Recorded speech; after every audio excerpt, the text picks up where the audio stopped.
A major war breaks out in the Middle East. Missiles hit military bases. Oil facilities go on alert. World leaders rush into emergency meetings. But then Iran does something even more powerful than firing another missile. It threatens to close a gap of water only 21 miles wide. And suddenly, the entire global economy starts shaking.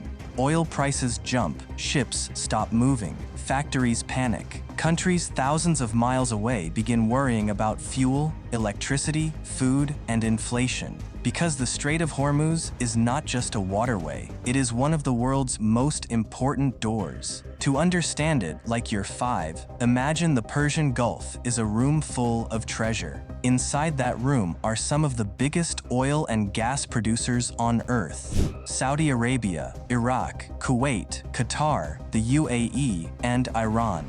But this room has only one main exit. That exit is the Strait of Hormuz. If the door stays open, tankers move, oil flows, and the world feels normal. But if that door closes, the problem is not just in the Middle East. It reaches everywhere. Every day, around 1/5 of the world's oil passes through this narrow passage. Qatar's natural gas also travels through it. That gas heats homes, powers factories, and keeps economies alive. China depends on it. Japan depends on it. South Korea depends on it. India depends on it. Europe depends on it. And it is not only oil. Fertilizer, petrochemicals, plastics, raw materials, and energy supplies are connected to this route. So a farmer in Bangladesh, a factory worker in Vietnam, or a commuter in Germany may never see the Strait of Hormuz. They may not even know it exists, but their daily life still depends on it staying open.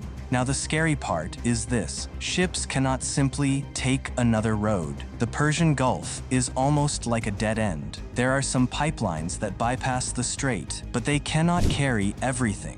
They are backup routes, not replacements. It is like trying to empty a swimming pool through a small pipe. So whoever can threaten this narrow exit has enormous leverage. That is why Iran matters here. Iran sits right next to the strait. It has coastline, islands, missiles, boats, drones, and the ability to make shipping feel dangerous. And in global trade, danger is enough. Iran does not need to sink every ship. It does not even need to fully block the water. A few mines, one attack, or even the fear of an attack can make insurance companies panic. And without insurance, tankers may not sail. The US Navy can send warships. It can escort tankers. It can clear mines. But it cannot force a private company to risk a ship worth hundreds of millions of dollars in a war zone. That is the trap. The strait may look open on a map, but if captains, companies, and insurers refuse to move,